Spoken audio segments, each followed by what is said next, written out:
All right, we are here in the beautiful Blue Ridge Parkway area of Asheville, North Carolina, and my allergies are in overdrive. We're here to check out the 2023 GMC Canyon in a bunch of different flavors. I've spent a good part of the afternoon driving the AT4. I drove a Denali. I'm in an Elevation right now, and it's pretty good. You know the basics of it. 2.7 liter turbo, 4 under the hood. A little bit nicer on the inside than the Colorado, but mechanically very similar. 310 horsepower, 430 pound-feet of torque. It's a good looking truck. I think the GMC, I think the GMC styling is just a little bit nicer than the Colorados. I don't have a problem with the Colorados. When it first came out, I thought it was a little bit too creased and pinched and stuff like that. But in person, I think it actually looks pretty good. It looks nice and tough in all the trims.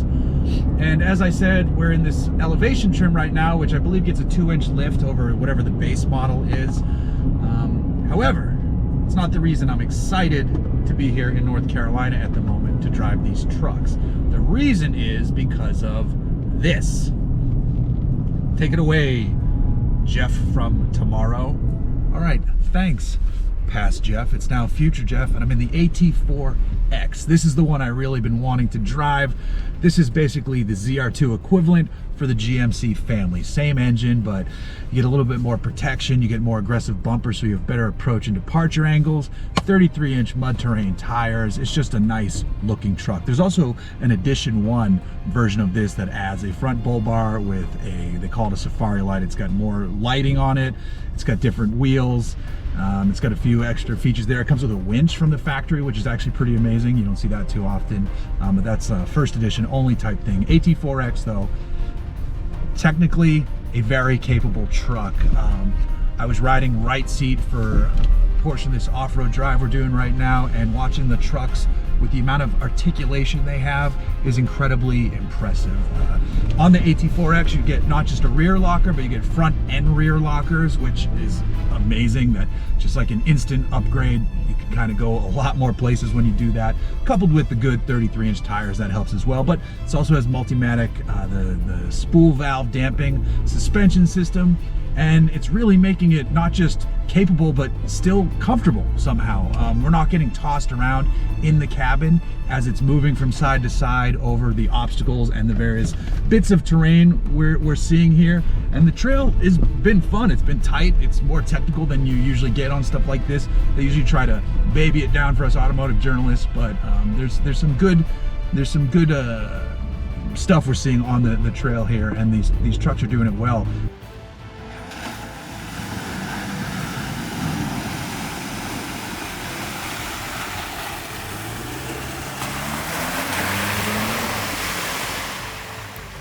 There's a terrain mode, which is like a one-pedal driving mode off-road, so when you let off the throttle, it applies the brakes, which can be really handy if you're in some tricky stuff, so you don't have to left foot braking it, or just brain overload focusing on what you're doing. Right now we're just in the regular off-road mode. There's also a Baja mode, which is AT4X only, and now we're going to throw it through some mud real quick.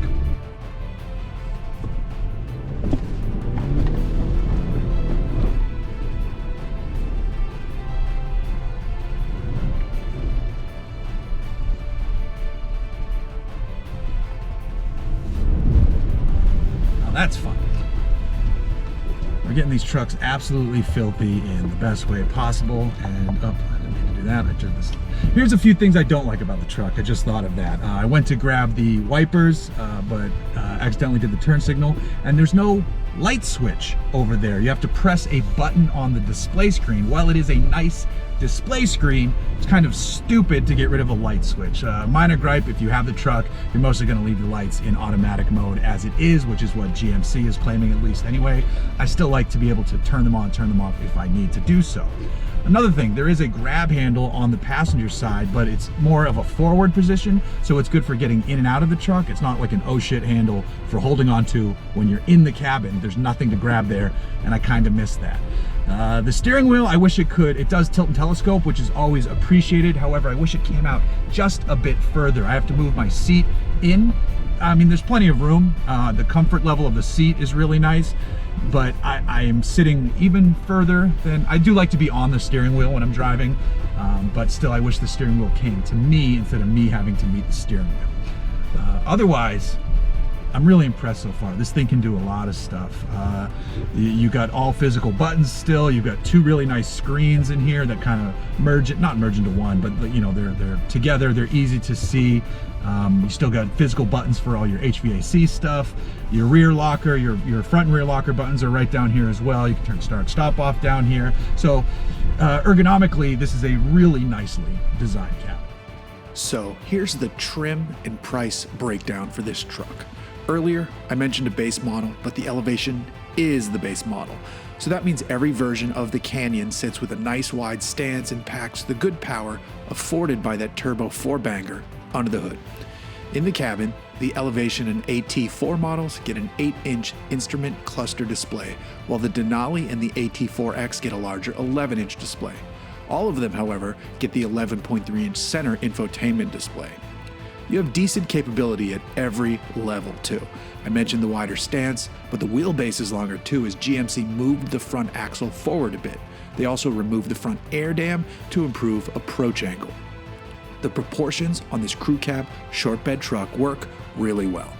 Of course, a truck like this doesn't come cheaply, nothing does anymore. Since this is basically the fancy Colorado, it gets a price premium. The base Elevation model starts around $40,000, while the top spec, for now, AT4X Edition 1, which is the version that gets the extra lighting and the winch, is right around $64 grand. The AT4 is north of 46. A Denali is 53 plus, and that sweet ass AT4X is about 58 grand to start. So why pick a Canyon over a Colorado? If you're talking base level models, the Canyon delivers a bit more and starts more ready for off-road adventure. As you climb up to the Colorado ZR2, however, we're really getting into styling preferences at that point. Both the ZR2 and the AT4X have Baja modes and off-road cameras and spool valve dampers. I think the Canyon looks a bit nicer, but I'm not sure it looks about 10 grand nicer. But both vehicles are pretty kick-ass, and both vehicles have tremendous competition in the upcoming Tacoma TRD Pro and the Ford Ranger Raptor. Honestly, the adventure-ready midsize truck segment has never been better. I could argue for and against every choice on offer, and that's before I hear the specs on the upcoming Toyota, because I'm sure it will be great. As it sits now, the ZR2 is the better buy compared to the Canyon, but the Canyon AT4X is a few ticks nicer inside, a few degrees sharper looking on the outside, and equally as capable. The ZR2 has its hat on backwards, the Canyon spins the hat back to the front. Pick your style accordingly.